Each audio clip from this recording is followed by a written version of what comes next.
Delhi police की ओर से गणतंत्र दिवस के अवसर पर कुछ किसानों की ओर से हुड़दंग मचाए जाने, उस दौरान हुई हिंसा व लाल किले पर झंडा फहराने के मामले में कुछ किसान नेताओं पर केस दर्ज किए जाने पर लोक इंसाफ पार्टी के प्रधान सिमरजीत सिंह बैस ने आपत्ति जाहिर की है। प्रेस कॉन्फ्रेंस को संबोधित करते हुए बैस ने कहा कि खेती कानूनों के खिलाफ आंदोलन कर रहे किसानों की ओर से गणतंत्र दिवस के अवसर पर दिल्ली पुलिस के साथ बने तालमेल के आधार पर ही ट्रैक्टर परेड निकाली जानी थी, लेकिन कुछ हुड़दंगी किसी अन्य रोड से लाल किले तक पहुंच गए।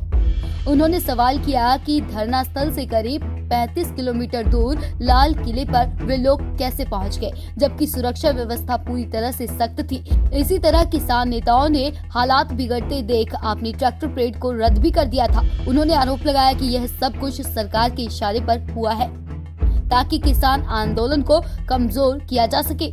वहीं दीप सिद्धू व लखा सिधाना द्वारा नौजवानों को भड़काने के प्रति बैस ने कहा कि ये गलत बात है, ऐसे लोगों को किसानी धरने में शामिल नहीं करना चाहिए। इस दौरान उन्होंने केंद्र सरकार पर भी सवाल खड़े किए और कहा कि हिंसक झड़प होने के पीछे केंद्र सरकार की एजेंसियों का काम है। घटिया हो गई।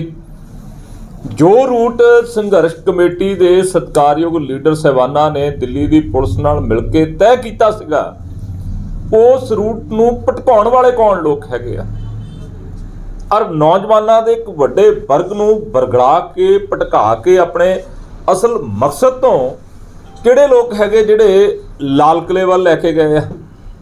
ਕੇਂਦਰ ਦੀ ਸਾਜ਼ਿਸ਼ ਅੰਦੋਲਨ ਨੂੰ ਪਾੜ ਕੇ ਕਮਜ਼ੋਰ ਕਰਨ ਦੀ ਸਫਲ ਕੇਂਦਰ ਸਰਕਾਰ ਵੱਲੋਂ ਅੱਜ ਇਹ ਗੱਲ ਹਰ ਬੰਦੇ ਦੀ ਜ਼ੁਬਾਨ ਦੇ ਉੱਤੇ ਆ ਕਿ ਤਕਰੀਬਨ ਸਿੰਘੂ ਬਾਰਡਰ ਤੋਂ ਲਾਲ ਕਿਲਾ 30-35 ਅੰਦਾਜ਼ਨ ਤੌਰ ਤੇ ਮੈਂ ਕਹਾਂ ਤੇ 30-35 ਕਿਲੋਮੀਟਰ ਦੂਰ ਹੋਏਗਾ। ਹੁਣ ਐਡੇ ਲੰਬੇ ਰਸਤੇ ਦੇ ਉੱਤੇ ਦੇਸ਼ ਦੀ ਰਾਜਧਾਨੀ ਤੇ ਸਾਡੇ ਦੇਸ਼ ਦਾ ਇਹ ਕਹੂੰਗਾ ਕਿ ਪ੍ਰਧਾਨ ਮੰਤਰੀ ਰਾਸ਼ਟਰਪਤੀ ਭਵਨ ਤੋਂ ਉੱਤੇ ਲਾਲ ਕਿਲਾ ਜਿਹਦੀ ਫਸੀਲ ਦੇ ਉੱਤੇ ਦੇਸ਼ ਦਾ ਤਿਰੰਗਾ ਝੰਡਾ ਲਹਿਰਾਉਂਦਾ, ਜਿਹਦੀ ਫਸੀਲ ਦੇ ਉੱਤੋਂ ਪ੍ਰਧਾਨ ਮੰਤਰੀ ਸੰਬੋਧਨ ਕਰਦਾ ਕੌਮ ਨੂੰ, ਦੇਸ਼ ਵਾਸੀਆਂ ਨੂੰ, ਉਹ ਲਾਲ ਕਿਲੇ ਤੱਕ ਐਡਾ ਵੱਡਾ ਰੂਟ ਲੰਬਾ ਤੇ ਪੁਲਿਸ ਕਿੱਥੇ ਹੈਗੀ ਹੈ। ਇੱਕ ਸੇਫ ਰੂਟ ਦਿੱਤਾ ਗਿਆ, ਉੱਥੋਂ ਤੱਕ ਇਹ ਹੜਦੁੰਗੀ ਜਿਹੜੇ ਚੰਦ ਲੋਕ ਅਗਵਾਈ ਕਰਕੇ ਭੋਲੇ ਭਾਲੇ ਸਾਡੇ ਯੂਥ ਨੂੰ ਬਰਗਲਾਉਂਦੇ ਹੋਏ ਉੱਥੇ ਤੱਕ ਲੈ ਕੇ ਗਏ।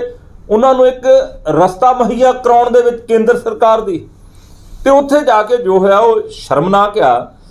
ਸਾਡਾ ਵਿਰੋਧ ਹੈਗਾ।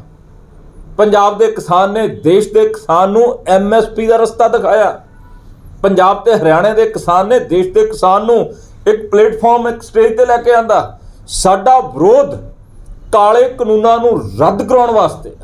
ਸਾਡਾ ਸੰਘਰਸ਼ ਕਿਸਾਨਾਂ ਦਾ, ਪੰਜਾਬ ਤੇ ਹਰਿਆਣੇ ਦੇ ਲੋਕਾਂ ਦਾ, ਦੇਸ਼ ਦੇ ਕਿਸਾਨਾਂ ਦਾ, ਮਜ਼ਦੂਰਾਂ ਦਾ, ਸਾਡਾ ਸੰਘਰਸ਼ ਇਹਨਾਂ ਕਾਲੇ ਕਾਨੂੰਨਾਂ ਨੂੰ ਰੱਦ ਕਰਾਉਣ ਦਾ, ਨਾ ਕਿ ਜੋ ਕੱਲ ਲਾਲ ਕਿਲੇ ਦੇ ਉੱਤੇ ਵਾਪਰਿਆ ਬਿਲਕੁਲ ਨਹੀਂ ਹੈਗਾ। ਉਹ ਅੱਜ ਹੋਰ ਚਿੰਤਾਜਨਕ ਤੇ ਅਫਸੋਸ ਆ ਕਿ ਕੇਂਦਰ ਸਰਕਾਰ ਜਿਹੜੀ ਮੂਕ ਦਰਸ਼ਕ ਕੇਂਦਰ ਸਰਕਾਰ ਨੇ ਖੁਦ ਇਹ ਲਾਲ ਕਿਲੇ ਦੇ ਉੱਤੇ ਹਜੂਮ ਨੂੰ ਚਾੜਨ ਦੇ ਵਿੱਚ ਇੱਕ ਸੀਕ੍ਰੇਟ ਮੀਟਿੰਗ ਦੇ ਤਹਿਤ ਇਹ ਸਾਰਾ ਪ੍ਰੋਗਰਾਮ ਲਿਖਿਆ ਤੇ ਅੱਜ FIR ਕਿਤੇ ਦਰਜ ਹੁੰਦੀ ਆ।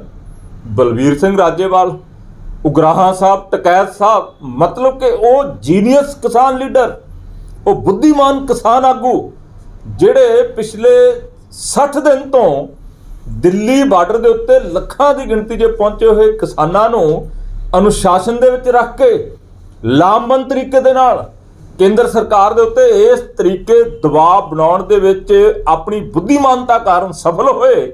ਅੱਜ ਕੇਂਦਰ ਸਰਕਾਰ ਉਹਨਾਂ ਦੇ ਉੱਤੇ FIR ਦਰਜ ਕਰ ਰਹੀ ਹੈ, ਜਦਕਿ ਉਹ ਕਿਸਾਨ ਲੀਡਰਸ ਨੇ ਕੱਲ ਸਸਪੈਂਡ ਕੀਤੀ ਆਪਣੀ ਯਾਤਰਾ ਵੀ, ਆਪਣੀ ਕਿਸਾਨ ਪਰੇਡ ਵੀ। ਉਹਨਾਂ ਨੇ ਦੇਖਿਆ ਵੀ ਇਹ ਕੁਝ ਚੰਦ ਇੱਕ ਦੋ ਬੰਦੇ ਨੌਜਵਾਨਾਂ ਨੂੰ ਬਰਗਲਾ ਕੇ ਲਾਲ ਕਿਲਾ ਤੇ ਲੈ ਗਏ, ਹੜਦੁੰਗ ਹੋਇਆ ਔਰ ਉਹਨਾਂ ਨੇ ਜਿਹੜੀ ਆਪਣੇ ਦਿੱਲੀ ਪੁਲਿਸ ਦੇ ਨਾਲ ਤੈਅਸ਼ੁਦਾ ਰੂਟ ਦੇ ਉੱਤੇ ਕਿਸਾਨ ਪਰੇਡ ਸੀ ਉਹਨੂੰ ਵੀ ਸਸਪੈਂਡ ਕਰ ਦਿੱਤਾ, ਮੁਅੱਤਲ ਕਰਕੇ ਵਾਪਸ ਬਾਰਡਰਾਂ ਦੇ ਉੱਤੇ ਆ ਗਏ। ਤੇ ਦਿੱਲੀ ਦੀ ਕੇਂਦਰ ਸਰਕਾਰ ਮੋਦੀ ਦੀ ਡਿਕਟੇਟਰਸ਼ਿਪ ਦਾ ਮੈਂ ਕਹੂੰਗਾ ਇੱਕ ਹੋਰ ਨਮੂਨਾ ਕਿ ਉਹ ਕਿਸਾਨ ਲੀਡਰਾਂ ਦੇ ਉੱਤੇ FIR ਦੇਣ ਲੱਗ ਗਏ। ਅੱਜ ਅਫਸੋਸ ਹੈਗਾ, ਅੱਜ ਦੁੱਖ ਹੈ ਕਿ ਇਸ ਮਹਾਨ ਦੇਸ਼ ਦੀ ਪਰੰਪਰਾ ਨੂੰ ਤੋੜਨ ਵਾਸਤੇ ਕੇਂਦਰ ਸਰਕਾਰ ਦੀ ਸਾਜ਼ਿਸ਼, ਕੇਂਦਰ ਸਰਕਾਰ ਨੇ ਕੋਝਾ ਹੱਥਕੰਡਾ ਅਪਣਾਉਂਦੇ ਹੋਏ ਇਹ ਘਟੀਆ ਹਰਕਤ ਕੀਤੀ ਆ। ਤੇ ਉਦੋਂ ਮਾੜੀ ਹਰਕਤ ਕਿਸਾਨ ਲੀਡਰਾਂ ਦੇ ਉੱਤੇ ਜਿਹੜੇ FIR ਤੇ ਪਰਚੇ। ਸੋ ਮੇਰੀ ਪੰਜਾਬ ਦੇ ਸਮੂਹ ਲੋਕਾਂ ਨੂੰ ਅਪੀਲ ਹੈਗੀ ਆ ਕਿ ਜ਼ਾਬਤੇ ਦੇ ਵਿੱਚ ਰਹਿ ਕੇ ਅਸੀਂ ਕਿੰਨੀ ਵਾਰ ਬਾਰਡਰਾਂ ਦੇ ਉੱਤੇ ਗਏ ਆ, ਕੋਈ ਕਿਸੇ ਦੇ ਨਾਲ ਮਤਭੇਦ ਨਹੀਂ। ਅਸੀਂ ਆਪਣੀ ਸਟੇਟ ਨੂੰ ਬਚਾਉਣਾ। ਸਾਡੀ ਸਟੇਟ ਤਾਂ ਬਚਦੀ ਹੈ ਜੇ ਖੇਤੀ ਬਚਦੀ ਹੈ, ਕਿਉਂਕਿ ਖੇਤੀ ਸਾਡੀ ਸਟੇਟ ਦਾ ਆਰਥਿਕ ਧੁਰਾ ਹੈਗੀ ਆ। ਜੇ ਸਾਡਾ ਆਰਥਿਕ ਧੁਰਾ ਟੁੱਟ ਗਿਆ ਤੇ ਫਿਰ ਸਾਡੀ ਸਟੇਟ ਖਤਮ ਆ। ਸਾਡੀ ਸਟੇਟ ਦੇ ਪੱਲੇ ਕੁਝ ਨਹੀਂ ਜੇ ਖੇਤੀਬਾੜੀ ਨਹੀਂ ਬਚਦੀ। ਸੋ ਮੇਰੀ ਪੰਜਾਬ ਦੇ ਆਵਾਮ ਨੂੰ ਅਪੀਲ ਆ ਕਿ ਜਿਹੜਾ ਬਾਰਡਰਾਂ ਦੇ ਉੱਤੇ ਅੰਦੋਲਨ ਦੁਬਾਰਾ ਸੂਬੇਦਾਰ ਲੀਡਰਾਂ ਨੇ ਤੋਰਿਆ, ਉੱਥੇ ਗਿਣਤੀ ਫਿਰ ਵਧਾਉਣੀ ਪੈਣੀ ਆ।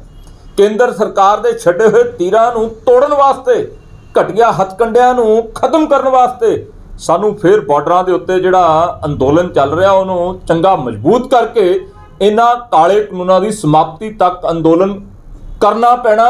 ਇਸ ਵਾਸਤੇ ਜਿਹੜੇ ਕੁਝ ਚੰਦੋ ਲੋਕ ਜਿਹੜੇ BJP ਦੇ ਹੱਥ ਠੋਕਾ ਬਣ ਕੇ ਦਿੱਲੀ ਦੇ ਵਿੱਚ ਅਸ਼ਾਂਤੀ ਪੈਦਾ ਕਰਨ ਦੇ ਵਿੱਚ ਸਫਲ ਹੋਏ ਆ, ਉਹਨਾਂ ਨੂੰ ਮੂੰਹ ਤੋੜ ਜਵਾਬ ਦੇਣ ਵਾਸਤੇ ਬਾਰਡਰਾਂ ਦੇ ਉੱਤੇ ਚੱਲ ਰਹੇ ਅੰਦੋਲਨ ਦੇ ਵਿੱਚ ਭਰਪੂਰ ਯੋਗਦਾਨ ਦਿਓ। ਕੀ ਮੰਨਦੇ ਜੀ ਬਲਵੀਰ ਸਿੰਘ ਰਾਜੇਵਾਲ ਕਹਿੰਦੇ ਕਿ ਉਹਨਾਂ ਨੂੰ ਜਿਹੜਾ 101% ਮੈਂ ਪਹਿਲਾਂ ਕਹਿ ਕੇ ਹਟਿਆ ਕਿ ਪਿਛਲੇ ਲੰਬੇ ਸਮੇਂ ਤੋਂ ਕੇਂਦਰ ਸਰਕਾਰ ਇਸ ਤਾਕ ਦੇ ਵਿੱਚ, ਇਸ ਫਿਰਾਕ ਦੇ ਵਿੱਚ ਸੀ ਕਿ ਇਸ ਅੰਦੋਲਨ ਨੂੰ ਪਾੜਨਾ ਕਿਵੇਂ ਆ, ਕਮਜ਼ੋਰ ਕਿਵੇਂ ਕਰਨਾ। ਕਦੇ ਉੱਥੇ ਬੈਠੇ ਅੰਦੋਲਨਕਾਰੀ ਲੋਕਾਂ ਨੂੰ ਵੱਖਵਾਦੀ, ਕਦੇ ਅੱਤਵਾਦੀ, ਕਦੇ ਖਾਲਿਸਤਾਨੀ, ਕਦੇ NIA ਦੇ ਨੋਟਿਸ, ਹਰ ਹੱਥਕੰਡਾ ਵਰਤਿਆ ਮੋਦੀ ਦੀ ਸਰਕਾਰ ਨੇ, ਮੋਦੀ ਐਂਡ ਕੰਪਨੀ ਨੇ, ਪਰ ਉਹ ਨਿਸਫਲ ਹੋ ਗਏ, ਵਿਫਲ ਹੋ ਗਏ। ਇਹ ਹੱਥਕੰਡਾ ਕਿਉਂਕਿ ਮੀਟਿੰਗ ਦਰ ਮੀਟਿੰਗ ਪੋਸਟਪੋਨ ਪੈਂਡਿੰਗ ਕਰਦੇ ਹੋਏ ਅੰਤ ਦੇ ਵਿੱਚ 26 ਜਨਵਰੀ ਵਾਲਾ ਪ੍ਰੋਗਰਾਮ ਇੱਕ ਪ੍ਰੀ ਪਲਾਨਡ ਤਰੀਕੇ ਦੇ ਨਾਲ ਇੱਕ ਸੇਫ ਰਸਤਾ ਤੈਅਸ਼ੁਦਾ ਪ੍ਰੋਗਰਾਮ ਦੇ ਤਹਿਤ ਸਰਕਾਰ ਦਾ ਤੇ ਸ਼ਰਾਰਤੀ ਤੱਤਾਂ ਨੂੰ ਅਗਵਾਈ ਕਰਨ ਵਾਲੇ ਲੋਕਾਂ ਦਾ ਤੈਅਸ਼ੁਦਾ ਪ੍ਰੋਗਰਾਮ, ਉਹ ਪ੍ਰੋਗਰਾਮ ਚਾੜਨ ਦੇ ਵਿੱਚ ਕੇਂਦਰ ਸਰਕਾਰ ਸਫਲ ਹੋਈ ਆ। ਜਿਹੜੀ ਰਾਜੇਵਾਲ ਸਾਹਿਬ ਤੇ ਦੂਜੇ ਕਿਸਾਨ ਲੀਡਰ ਗੱਲ ਕਹਿੰਦੇ ਆ ਉਹ ਬਿਲਕੁਲ ਦਰੁਸਤ ਹੈਗੀ ਆ। ਪਰ ਅੱਜ ਜਿੱਥੇ ਦੁੱਖ ਤੇ ਅਫਸੋਸ ਆ, ਉੱਥੇ ਅੱਜ ਸਾਨੂੰ ਸਤਰਕ ਹੋਣ ਦੀ ਹੋਰ ਜ਼ਰੂਰਤ ਆ। ਆਪਾਂ ਚੰਦ ਖਰੀਦੇ ਹੋਏ ਬੰਦਿਆਂ ਦੇ ਮਗਰ ਲੱਗ ਕੇ ਐਡਾ ਵੱਡਾ ਅੰਦੋਲਨ ਬਿਨਾਂ ਕਿਸੇ ਪ੍ਰਾਪਤੀ ਤੋਂ ਵਾਪਸ ਆ ਜਾਈਏ, ਇਹ ਅੱਜ ਚਿੰਤਾ ਦਾ ਵਿਸ਼ਾ ਆ। ਸੋ ਇਸ ਕਰਕੇ ਸਾਨੂੰ ਸਾਰਿਆਂ ਨੂੰ ਇਸ ਅੰਦੋਲਨ ਜਿਹੜਾ ਬਾਰਡਰਾਂ ਦੇ ਉੱਤੇ ਚੱਲ ਰਿਹਾ, ਇਸ ਅੰਦੋਲਨ ਨੂੰ ਹੋਰ ਤਾਕਤਵਰ ਕਰਨ ਵਾਸਤੇ ਕਿਸਾਨ, ਮਜ਼ਦੂਰ ਤੇ ਲੀਡਰ ਦਾ ਹੌਸਲਾ ਵਧਾਉਣ ਵਾਸਤੇ ਬਹੀਰਾਂ ਘੱਟ ਕੇ ਬਾਰਡਰਾਂ ਦੇ ਉੱਤੇ ਜਾਣਾ ਚਾਹੀਦਾ। ਬੜਾ ਦੁੱਖ ਤੇ ਅਫਸੋਸ ਹੋਇਆ, ਜਿਹੜਾ ਮੇਰਾ ਖਿਆਲ ਉੱਤਰਾਖੰਡ ਤੋਂ ਆਇਆ ਹੈ ਕਿਸਾਨ ਸੀਗਾ, ਉਹਦੀ ਮੌਤ ਹੋਈ ਆ। ਇਹ ਲੋਕ ਜਿਹੜੇ ਰਾਜਨੀਤਿਕ ਆ, ਕਿਸਾਨ ਲੀਡਰਾਂ ਦੀ ਸੂਝਬੂਝ ਤਾਂ ਇਸ ਗੱਲ ਦੇ ਵਿੱਚ ਰਹੀ ਕਿ ਉਹਨਾਂ ਨੇ ਪੋਲੀਟੀਕਲ ਪਾਰਟੀਆਂ ਦੇ ਰਾਜਨੀਤਿਕ ਲੀਡਰਾਂ ਨੂੰ ਦਰਕਨਾਰ ਕੀਤਾ, ਪਰ ਉਹਦੇ ਪਿੱਛੇ ਵੀ ਇੱਕ ਸਾਜ਼ਿਸ਼ ਹੈਗੀ ਆ। ਉੱਤਰਾਖੰਡ ਦੇ ਵਿੱਚੋਂ ਕੌਣ ਗਿਆ ਬਰਗਲਾਉਣ ਵਾਸਤੇ? ਉਹ ਚੱਲੇ ਹੋਏ ਕਾਰਤੂਸ ਬਾਦਲ ਐਂਡ ਕੰਪਨੀ ਦੇ ਲੋਕ ਬਰਗਲਾ ਕੇ ਉੱਥੇ ਹਿੰਸਕ ਪ੍ਰਦਰਸ਼ਨ ਵਾਸਤੇ ਉਕਸਾਉਂਦੇ ਆ ਕਿਸਾਨਾਂ ਨੂੰ। ਸੋ ਦੁੱਖ ਆ, ਚਾਹੇ ਉਹ ਸੱਟਾਂ ਵੱਜੀਆਂ, ਚਾਹੇ ਉਹ ਮੌਤ ਹੋਈ ਆ, ਚਾਹੇ ਉਹ ਜਵਾਨ ਦੀ ਆ ਤੇ ਚਾਹੇ ਕਿਸਾਨ ਦੀ ਆ। ਦੁੱਖ ਤੇ ਅਫਸੋਸ ਆ। ਸਾਡੀ ਪ੍ਰਾਪਤੀ ਜਿਹੜਾ ਸ਼ਾਂਤਮਈ ਤਰੀਕੇ ਦੇ ਨਾਲ ਅੰਦੋਲਨ ਚੱਲ ਰਿਹਾ, ਉਸ ਅੰਦੋਲਨ ਦੀ ਪ੍ਰਾਪਤੀ ਵੱਡੀ ਇਸੇ ਗੱਲ ਦੇ ਉੱਤੇ ਮਨਸਰ ਆ ਕਿ ਅੱਜ ਤੱਕ ਅੰਦੋਲਨ ਹਿੰਸਕ ਨਹੀਂ ਹੋਇਆ ਸੀਗਾ। ਅੰਦੋਲਨ ਨੂੰ ਹਿੰਸਕ ਕਰਨ ਦੀਆਂ ਸਾਜ਼ਿਸ਼ਾਂ ਸਫਲ ਨਹੀਂ ਹੋਣ ਦਿੱਤੀਆਂ ਸੀਗੀਆਂ। ਸੋ ਇਹ ਜਿਹੜੀ ਛੋਟੀ ਜਿਹੀ ਸਾਜ਼ਿਸ਼ ਸਫਲ ਹੋਈ ਆ, ਮੇਰਾ ਖਿਆਲ ਹੈ ਕਿ ਜੇ ਅਸੀਂ ਸਾਰੇ ਸਤਰਕ ਹੋ ਜਾਈਏ, ਅਸੀਂ ਆਪਣਾ ਪੁਰਾਣਾ ਜਿਹੜਾ ਪ੍ਰੋਗਰਾਮ ਚੱਲ ਰਿਹਾ ਬਾਰਡਰਾਂ ਦੇ ਉੱਤੇ ਅੰਦੋਲਨ ਦਾ, ਉਹਨੂੰ ਚੰਗਾ ਤਕੜਾ ਕਰ ਲਈਏ ਤੇ ਕੇਂਦਰ ਸਰਕਾਰ ਨੂੰ ਇਹ ਕਾਲੇ ਕਾਨੂੰਨ ਰੱਦ ਕਰਨੇ ਪੈਣਗੇ। ਪੰਜਾਬ ਸਰਕਾਰ ਨੇ ਵੀ ਕੱਲ ਇੰਟਰਨੈਟ ਸੇਵਾ ਕੁਝ ਸਮੇਂ ਲਈ ਸਥਗਿਤ ਕਰਨੀ ਸਰਕਾਰ ਦੀ ਕੋਈ ਮਜਬੂਰੀ ਹੋ ਸਕਦੀ ਹੈ, ਪਰ ਪਰਮਾਨੈਂਟ ਹੱਲ ਨਹੀਂ। ਪਰਮਾਨੈਂਟ ਹੱਲ ਕੇਂਦਰ ਦੀ ਸਰਕਾਰ ਇੰਟਰਨੈਟ ਸੇਵਾਵਾਂ ਸਸਪੈਂਡ ਕਰਦੀ ਹੈ। ਸ਼ਰਮਨਾਕ ਹੈ ਡੈਮੋਕ੍ਰੇਸੀ ਵਾਸਤੇ। ਪੂਰੀ ਦੁਨੀਆ ਦੇ ਵਿੱਚ ਅਸੀਂ ਰੌਲਾ ਪਾਉਂਦੇ ਹਾਂ ਕਿ ਦੁਨੀਆ ਦੀ ਸਭ ਤੋਂ ਵੱਡੀ ਡੈਮੋਕ੍ਰੇਸੀ ਸਾਡੇ ਕੋਲ ਆ, ਤੇ ਅਸੀਂ ਉਸ ਡੈਮੋਕ੍ਰੇਸੀ ਦੇ ਵਿੱਚ ਲੋਕਾਂ ਦੇ ਫੰਡਾਮੈਂਟਲ ਰਾਈਟਸ ਜਿਹੜੇ ਆ, ਜਿਹਦੇ ਵਿੱਚ ਇੰਟਰਨੈਟ ਵੀ ਹੈਗਾ, ਆਜ਼ਾਦੀ ਹੈ ਨਾ ਸਾਨੂੰ ਆਪਣੀ ਗੱਲ ਰੱਖਣ ਦੀ, ਤੇ ਇੰਟਰਨੈਟ ਦੇ ਜ਼ਰੀਏ ਅਸੀਂ ਆਪਣੀ ਗੱਲ ਰੱਖਦੇ ਹਾਂ। ਸੋ ਉਹਦੇ ਉੱਤੇ ਇੱਕ ਵੱਡਾ ਹਮਲਾ। ਕੇਂਦਰ ਸਰਕਾਰ ਇਦਾਂ ਦੀਆਂ ਨੀਚ ਹਰਕਤਾਂ, ਇੰਟਰਨੈਟ ਸਸਪੈਂਡ ਕਰ ਦਿੱਤਾ, ਕੁਝ ਸਮੇਂ ਲਈ ਬੰਦ ਕਰ ਦਿੱਤਾ, ਕਿਉਂ ਨਹੀਂ ਆਪਣੀ ਗਲਤੀ ਮੰਨ ਲੈਂਦੀ ਵੀ ਹਾਂ ਭਾਈ ਸਾਡੇ ਕੋਲੋਂ ਖੇਤੀ ਸੁਧਾਰ ਕਾਨੂੰਨ ਗਲਤ ਬਣੇ ਆ, ਅਸੀਂ 1.5 ਸਾਲ ਨਹੀਂ, ਅਸੀਂ ਸਦਾ ਵਾਸਤੇ ਇਹਨਾਂ ਦਾ ਫਾਤਿਹਾ ਪੜ੍ਹ ਦਿੰਦੇ ਹਾਂ, ਖਤਮ ਕਰ ਦਿੰਦੇ ਹਾਂ। ਪੰਜਾਬ ਨੂੰ ਇੱਥੇ ਸਾਡੇ ਹਾਈ ਅਲਰਟ ਦੀ ਨਹੀਂ ਜ਼ਰੂਰਤ ਹੈਗੀ। ਚਲੋ ਕੈਪਟਨ ਸਾਹਿਬ ਕੋਲੇ ਕੋਈ ਇਨਪੁਟਸ ਹੋਣਗੀਆਂ ਜਿਹੜਾ ਉਹਨਾਂ ਨੇ ਇਹ ਕਦਮ ਚੱਕ ਲਿਆ, ਬਟ ਨੋ ਨੀਡ ਪੰਜਾਬ ਦੇ ਅੰਦਰ ਕੋਈ ਹਾਈ ਅਲਰਟ, ਕੋਈ ਸਾਡਾ ਆਪਸ ਦੇ ਵਿੱਚ ਬਰੇਮਾ, ਇੱਥੇ ਤਾਂ 9 ਤੇ ਮਾਸ ਦਾ ਰਿਸ਼ਤਾ ਪੰਜਾਬ ਦੇ ਅੰਦਰ ਕਿਸੇ ਹੜਦੁੰਗੀ ਵਾਸਤੇ ਜਗ੍ਹਾ ਨਹੀਂ। ਦੇਖਿਆ ਤੁਸੀਂ ਹੜਦੁੰਗੀ ਉੱਥੇ ਲੋਕਾਂ ਨੇ ਕਿਵੇਂ ਭਜਾਏ ਆ, ਕਿਵੇਂ ਵੀਡੀਓਜ਼ ਉਹਨਾਂ ਦੇ ਵਾਇਰਲ ਹੋਇਆ, ਕਿਵੇਂ ਉਹ ਅਸਲ ਕਿਸਾਨਾਂ ਦੇ ਅੱਗੇ, ਅਸਲ ਕਿਸਾਨ ਕੌਣ ਹੈ? ਜਿਹੜਾ ਅਨੁਸ਼ਾਸਨ ਦੇ ਵਿੱਚ ਹੈ, ਜਿਹੜਾ ਡਿਸਪਲਿਨ ਦੇ ਵਿੱਚ ਹੈ। ਜਿਹੜਾ ਅਨੁਸ਼ਾਸਨ 'ਚ ਨਹੀਂ ਹੈਗਾ ਉਹ ਕਿਸਾਨ ਨਹੀਂਗਾ, ਉਹ ਸਿਰਫ ਤੇ ਸਿਰਫ ਕਿਸੇ ਏਜੰਸੀ ਦਾ ਹੱਥ ਠੋਕਾ, ਉਹ ਸਰਕਾਰ ਦਾ ਹੱਥ ਠੋਕਾ। ਜੋ ਏਜੰਸੀ ਜਾਂ ਸਰਕਾਰ ਉਹਨੂੰ ਕਹਿੰਦੀ ਆ ਉਹ ਉਹੀ ਲੋਕਾਂ ਨੂੰ ਮਗਰ ਲਾਉਣ ਦਾ ਯਤਨ ਕਰਦਾ। ਸੋ ਇਹ ਨਗੂਣਾ ਯਤਨ ਆ। ਇਸ ਨਗੂਣੇ ਯਤਨ ਦੇ ਨਾਲ ਅੰਦੋਲਨ ਦੇ ਉੱਤੇ ਕੋਈ ਫਰਕ ਨਹੀਂ ਪਏਗਾ। ਇਹ ਅੰਦੋਲਨ ਸਫਲ ਹੋਏਗਾ, ਹੋ ਸਕਦਾ ਥੋੜਾ ਸਮਾਂ ਲੱਗ ਜਾਵੇ। ਉਹ ਫਿਰ ਕੀ ਮੰਨਦੇ ਹੋ ਤੁਸੀਂ? ਗਲਤ ਹੈਗਾ, ਮੈਂ ਕਦੋਂ ਕਹਿ ਰਿਹਾ ਕਿ ਸਹੀ ਹੈਗਾ? ਸਾਡਾ ਉੱਥੇ ਜਾਣ ਦਾ ਕੋਈ ਮਕਸਦ ਹੀ ਨਹੀਂ ਸੀ। ਉਸ ਕਿਸਾਨ ਆਗੂ, ਉਹ ਸੰਘਰਸ਼ ਕਮੇਟੀ ਕਿਸਾਨਾਂ ਦੇ 31-32 ਆਗੂਆਂ ਦੀ ਜਿਹੜਾ ਬੜੇ ਸੁਚਾਰੂ ਢੰਗ ਦੇ ਨਾਲ, ਵਿਦਵਾਨਤਾ ਦੇ ਨਾਲ ਇਹ ਅੰਦੋਲਨ ਚਲਾ ਰਹੀ ਹੈ। ਉਸ ਤੈਅਸ਼ੁਦਾ ਪ੍ਰੋਗਰਾਮ ਜਿਹੜਾ ਸੰਘਰਸ਼ ਕਮੇਟੀ ਤੇ ਦਿੱਲੀ ਦੀ police and Haryana the police ਦੇ ਵਿੱਚ ਹੋਇਆ, ਉਹਦੇ ਉੱਤੇ ਜਾ ਰਹੇ ਆ। ਉਹਦੇ ਉੱਤੇ ਰਾਜੇਵਾਲ ਸਾਹਿਬ, ਟਕੈਤ ਸਾਹਿਬ, ਡਾਕਟਰ ਦਰਸ਼ਨਪਾਲ, ਇਹ ਸਾਰੇ ਜਾ ਰਹੇ। ਅੱਜ ਅਫਸੋਸ ਆ ਕਿ ਇਹਨਾਂ ਕਿਸਾਨ ਆਗੂਆਂ ਦੇ ਉੱਤੇ ਸਰਕਾਰ FIR ਕਰ ਰਹੀ ਹੈ। ਇਥੋਂ ਸਾਫ਼ ਤੇ ਸਪਸ਼ਟ ਆ ਕਿ ਸਰਕਾਰ ਦੀ ਬੌਖਲਾਹਟ, ਪਹਿਲਾਂ NIA ਦੇ ਨੋਟਿਸ, ਖਾਲਿਸਤਾਨੀ ਕਹਿਣਾ, ਵੱਖਵਾਦੀ ਕਹਿਣਾ, ਤੇ ਹੁਣ ਕਿਸਾਨ ਲੀਡਰਾਂ ਦੇ ਉੱਤੇ FIR ਦੇ ਕੇ ਲੋਕਾਂ ਨੂੰ ਭੈਭੀਤ ਕਰਨ ਦਾ ਯਤਨ ਆ, ਜਿਹੜੀ ਕਿ ਸਰਕਾਰ ਇਸ ਭੈਭੀਤ ਕਰਨ ਵਾਲੇ ਤੀਰ ਦੇ ਵਿੱਚ ਕਦੇ ਵੀ ਸਫਲ ਨਹੀਂ ਹੋ ਸਕਦੀ। ਸਰ 1 ਫਰਵਰੀ ਵਾਲੇ ਦਿਨ ਕਿਸਾਨ ਜਥੇ ਦਾ ਐਲਾਨ ਕੀਤਾ ਗਿਆ, ਇਹਦੀ ਸੰਸਦ ਦੇ ਪੈਦਲ ਮਾਰਚ ਵੀ ਕੱਢਾਂਗੇ, ਕਿਸ ਤਰ੍ਹਾਂ ਵੇਖਦੇ ਹੋ? ਤੇ ਚੰਗੀ ਗੱਲ ਹੈਗੀ ਆ। ਪੀਸਫੁਲ ਤਰੀਕੇ ਦੇ ਨਾਲ ਡਿਸਪਲਿਨ ਸਾਡਾ ਫੰਡਾਮੈਂਟਲ ਰਾਈਟ, ਮੌਲਿਕ ਅਧਿਕਾਰ ਹੈਗਾ ਕਿ ਅਸੀਂ ਪੀਸਫੁਲ ਤਰੀਕੇ ਦੇ ਨਾਲ ਇਸ ਡੈਮੋਕ੍ਰੈਟਿਕ ਸਿਸਟਮ ਦੇ ਅੰਦਰ ਆਪਣੀ ਗੱਲ ਰੱਖ ਸਕਦੇ ਆ। ਜਿੱਥੇ ਪੀਸ ਟੁੱਟਦਾ ਉੱਥੇ ਸਰਕਾਰ ਦੀ ਸਾਜ਼ਿਸ਼ ਹੈਗੀ ਆ। ਮੈਂ ਪਹਿਲਾਂ ਕਹਿ ਕੇ ਹਟਿਆ ਕਿ 30-35 ਕਿਲੋਮੀਟਰ ਦਾ ਸ਼ੰਭੂ ਤੋਂ ਲਾਲ ਕਿਲੇ ਤੱਕ ਦਾ ਸਫ਼ਰ, ਇਹ ਰਸਤਾ ਕਿਹਨੇ ਦਿੱਤਾ? ਇਹ ਸੇਫ ਰਸਤਾ ਉਹਨਾਂ ਨੂੰ ਪੈਰੇਫੇਰੀ ਬਣਾ ਕੇ ਦਿੱਤੀ ਗਈ ਹੈ ਕੇਂਦਰ ਸਰਕਾਰ ਦੇ ਵੱਲੋਂ, ਜਿਹੜੀ ਕਿ ਕੇਂਦਰ ਸਰਕਾਰ ਪਿਛਲੇ ਲੰਬੇ ਸਮੇਂ ਤੋਂ ਇਸ ਤਾਕ ਦੇ ਵਿੱਚ ਸੀ, ਇਸ ਫਿਰਾਕ ਦੇ ਵਿੱਚ ਸੀ ਕਿ ਅਸੀਂ ਅੰਦੋਲਨ ਨੂੰ ਪਾੜਨਾ ਕਿਵੇਂ ਆ। ਐਂਡ ਕੇਂਦਰ ਸਰਕਾਰ, ਮੈਂ ਕਹੂੰਗਾ, ਇਸ ਕੋਝੀ ਹਰਕਤ ਦੇ ਨਾਲ ਸਫਲ ਜ਼ਰੂਰ ਹੋਈ ਆ, ਪਰ ਦੁਨੀਆ ਦੇ ਵਿੱਚ ਸਾਡੇ ਦੇਸ਼ ਦੀ ਮੋਦੀ ਸਰਕਾਰ ਦਾ ਸਿਰ ਨੀਵਾਂ ਹੋਇਆ, ਸਾਡੀ ਡੈਮੋਕ੍ਰੇਸੀ ਦਾ ਸਿਰ ਨੀਵਾਂ ਹੋਇਆ। ਦੀਪ ਸਿੱਧੂ ਦਾ ਨਾਮ ਬਹੁਤ ਅੱਗੇ ਆ ਰਿਹਾ ਹੈ, ਉਹਨਾਂ ਦੀ ਨਿੰਦਾ ਕਾਫੀ ਹੁੰਦੀ ਪਈ ਹੈ ਕਿ ਆਖਿਰਕਾਰ ਲਾਲ ਕਿਲੇ ਦੇ ਪਹੁੰਚਣ ਦਾ ਦੀਪ ਸਿੱਧੂ ਦਾ ਹੱਥ ਸੀਗਾ। ਕਿਸ ਤਰੀਕੇ ਨਾਲ ਦੇਖਦੇ ਹੋ? ਕੱਲੇ ਦੀਪ ਸਿੱਧੂ, ਤੁਸੀਂ ਇੱਕ ਗੱਲ ਨੋਟ ਕੀਤੀ ਹੋਏਗੀ, ਇਹ ਨੋਟਿਸ ਕਰੋ ਕਿ ਦੇਸ਼ ਦੀ ਇੱਕ ਅਹਿਮ ਸੰਸਥਾ ਕਹਾਂਗਾ, ਵੱਡੀ ਬਿਲਡਿੰਗ, ਜਿਹਦੇ ਤੋਂ ਪ੍ਰਧਾਨ ਮੰਤਰੀ ਦੇਸ਼ ਦਾ ਤਿਰੰਗਾ ਤੇ ਉਹਦੀ ਫਸੀਲ ਦੇ ਉੱਤੋਂ ਕੌਮ ਨੂੰ ਸੰਬੋਧਨ ਕਰਦੇ ਆ, ਦੇਸ਼ ਵਾਸੀਆਂ ਨੂੰ। ਉੱਥੇ ਇੱਕ ਬੰਦਾ ਕੁਝ ਨੌਜਵਾਨਾਂ ਦੇ ਜਿਹੜੇ ਭਾਵਨਾਵਾਂ ਦੇ ਬਹਿਣ ਸੀਗੇ, ਉਹਨਾਂ ਦਾ ਨਜਾਇਜ਼ ਫਾਇਦਾ ਚੱਕਦੇ ਹੋਏ ਉੱਥੇ ਲਿਜਾ ਕੇ ਝੰਡਾ ਚੜਾਇਆ ਵੇ। ਐਂਡ ਉਸ ਤੋਂ ਬਾਅਦ ਦੇ ਵਿੱਚ ਤੁਸੀਂ ਉਹਦਾ ਵੀਡੀਓ ਸੁਣੋ, ਉਹ ਕਿੰਨੇ ਕੌਨਫੀਡੈਂਸ ਦੇ ਵਿੱਚ ਹੈਗਾ।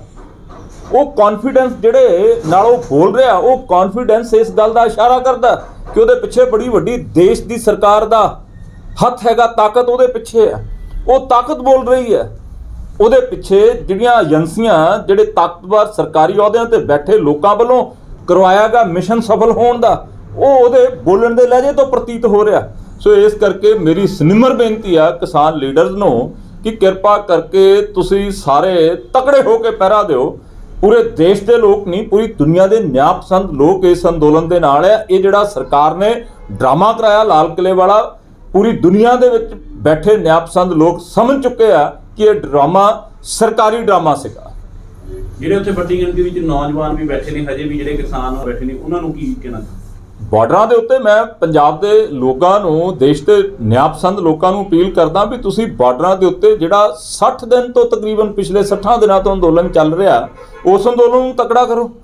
ਸ਼ਾਂਤਮਈ ਪੀਸਫੁਲ ਤਰੀਕੇ ਦੇ ਨਾਲ ਕਿਸੇ ਵੀ ਸਮੱਸਿਆ, ਕਿਸੇ ਵੀ ਦਿੱਕਤ, ਕਿਸੇ ਕਾਲੇ ਕਾਨੂੰਨ ਨੂੰ ਅਸੀਂ ਰੱਦ ਕਰਵਾ ਸਕਦੇ ਹਾਂ। ਸਾਡੇ ਕੋਲ ਇਤਿਹਾਸ ਆ, ਅੰਗਰੇਜ਼ਾਂ ਦੇ ਟਾਈਮ ਦੇ ਵਿੱਚ ਮੇਰਾ ਖਿਆਲ 9 ਮਹੀਨੇ ਤੇ 27 ਦਿਨ ਜਿੱਥੇ ਪਗੜੀ ਸੰਭਾਲੋ ਜੱਟਾ ਲਾਲਾ ਜੀ ਦਾ ਗਾਇਆ ਹੋਇਆ ਗੀਤ ਪ੍ਰਚਲਿਤ ਹੋਇਆ, 9 ਮਹੀਨੇ 27 ਦਿਨ ਕਾਲੇ ਕਾਨੂੰਨਾਂ ਦੇ ਵਰਖਲਾਫ ਇਤਿਹਾਸ ਦੇ ਵਿੱਚ ਦਰਜ ਹੈ ਅੰਦੋਲਨ ਚਲਾਉਣਾ ਪਿਆ ਸ਼ਾਂਤਮਈ ਤਰੀਕੇ ਦੇ ਨਾਲ, ਤੇ ਅੰਗਰੇਜ਼ਾਂ ਨੂੰ ਮਜਬੂਰ ਕਰ ਦਿੱਤਾ। ਉਸ ਸ਼ਾਂਤਮਈ ਅੰਦੋਲਨ ਨੇ ਅੰਗਰੇਜ਼ਾਂ ਨੂੰ ਉਹ ਕਾਲਾ ਕਾਨੂੰਨ ਜਿਹੜਾ ਖੇਤੀਬਾੜੀ ਤੇ ਕਿਸਾਨਾਂ ਦੇ ਉਲਟ ਸੀਗਾ, ਉਹਨੂੰ ਰੱਦ ਕਰਨਾ ਪਿਆ ਸੀ। ਐਸਾ ਮਹਾਨ ਇਤਿਹਾਸ ਸਾਡੇ ਕੋਲ ਹੈ।